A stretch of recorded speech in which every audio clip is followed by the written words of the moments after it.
Hey, this is Tammy with New Age Fitness. I wanted to do a short video to address one of the most common concerns this time of year, and that's maintaining your weight during the holidays. I'm not even going to address losing weight because it can happen, but for most of us, we're just focused on damage control. We don't want to reverse all the progress we've made all year. We just want to stay where we are and enjoy the holidays. And let me start by saying, I think that's important too. We want to be at a healthy weight, work out on a regular basis, be healthy in every capacity, but at the same time, we want to find that balance between what I like to refer to as nourishing our body and nourishing our soul. And there's a place for both of those things. Most of the time, with the foods we eat and the exercises we do, it should be to nourish our body and contribute to our health so that we can enjoy everything in life. But sometimes it's about nourishing your soul. So with that being said, this is the perfect time of year to try and find that balance. And which brings me to my first important item that I think can really help you approach the holidays in a different way. And that's compartmentalize your holiday season. When things are normal, which is going to vary from person to person, some people have crazy things going on all during the holidays, and you're going to have a harder time than people like me who have maybe 1 or 2 days where there's going to be goodies available and I'm going to be off schedule, but for the most part, it's going to be business as usual. So what you want to do is dedicate yourself to eating as good as you can, exercising, maintaining a normal routine on those days when there isn't something different going on, when there isn't some holiday themed party and I don't want to just say parties, because I understand some people might work in an office setting where a coworker brings in something you just look forward to every year. And you don't want to deprive yourself of that. If it's not something you can get the rest of the year, eat it. But when you do, you go back to the whole, does it nourish my body? Does it nourish my soul?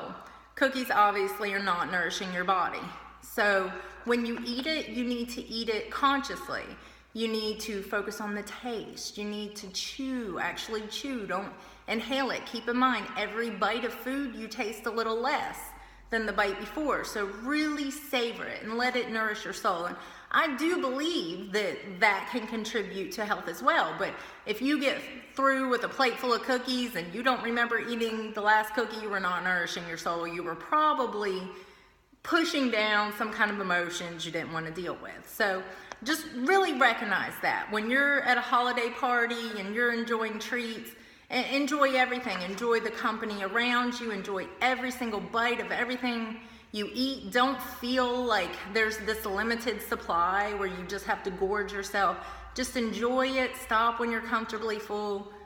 Drink a big glass of water before you go to bed that night, when you get up the next morning, and then get back on track. Don't let it turn into a 30-day free-for-all. You won't enjoy it. I promise you, and if you really think about it, you know it's true.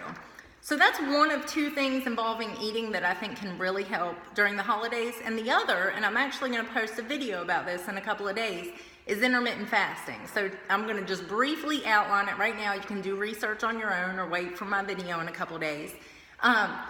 Intermittent fasting is basically crowding all of your eating into a smaller window. And this flies in the face of what most of us have heard, and it actually is very contradictory to what I used to teach a couple years ago. Because I even lost a lot of weight eating the small, frequent meals. But I found that I can maintain my weight much better this way. My energy's higher. There's a lot to be said. Some people, especially maybe if you have diabetes and you can't control or regulate your blood sugar well, you may find the small, frequent meals work better. But more people benefit from intermittent fasting, in my experience with my clients and with myself, than with the small, frequent meals. So it's just consider it. Keep an open mind. Do some research. Talk to your doctor or whatever. The kind of intermittent fasting I do, and that I have most of my clients do, is what's called an 8-16. You eat 8 hours of the day, and you fast. You don't eat the other 16 hours. And basically what this does is it prevents insulin from being present in your body all the time. which can actually encourage fat storage. And we wake up with the highest levels of what's called human growth hormone production in the morning. This is something that helps us burn fat. It helps us build muscle. Some people refer to it as the fountain of youth. So there's a lot to be said for human growth hormone production. Well, as soon as you break that fast, which some of us do at 7 a.m., some of us may do at 12, it's breakfast no matter when you eat it because you're breaking a fast. As soon as you do that, insulin floods your body, the human growth hormone production is shut off, done for the day. So there's a lot to be said for intermittent fasting.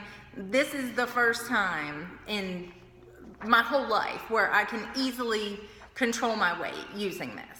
And times that I've gained weight in the past couple of years, it's when I realize I've made my fasting window bigger and bigger. And what I personally like about it, and I'm guessing a lot of people who struggle with their weight can appreciate this, is after I eat, I struggle with fluctuations in my energy level. I may get very tired after I eat, or I call it breaking the seal. And I know people can relate to this. Once I eat, it's like I'm starving all day, and I feel like I'm constantly having to hold myself back so I'm not eating massive amounts of food. And so with the 8-hour window, I break my fast and I eat within reason however much I want to. I try and keep it mostly clean, but I definitely cheat, and it helps maintain my weight. And over time, as I do it more, I find that hunger, that insatiable hunger, actually goes away. And it's because it starts to regulate your blood sugar. And I've said many times, people who struggle with their weight have to almost eat like diabetics. You know, if we eat too many carbohydrates, we're gonna crash. So, like I said, I encourage you to explore this on your own. Don't take my word for it. Research it, experiment with it, see if it works for you. Obviously, I'm not a doctor, so all of this advice is just from my personal experience, what I've seen my clients succeed with. If you don't feel like it's safe for you, you should always talk to your doctor.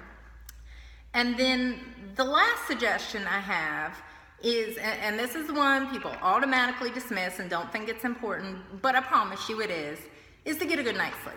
And this is important all year long, obviously, but especially if you've got late nights with holiday events, if you're stressed out about how to pay for all the presents or whatever, this is when sleep can be so important. It actually raises your metabolism to get a good night's sleep, and of course on the flip side of the coin, it lowers your metabolism when you're sleep deprived.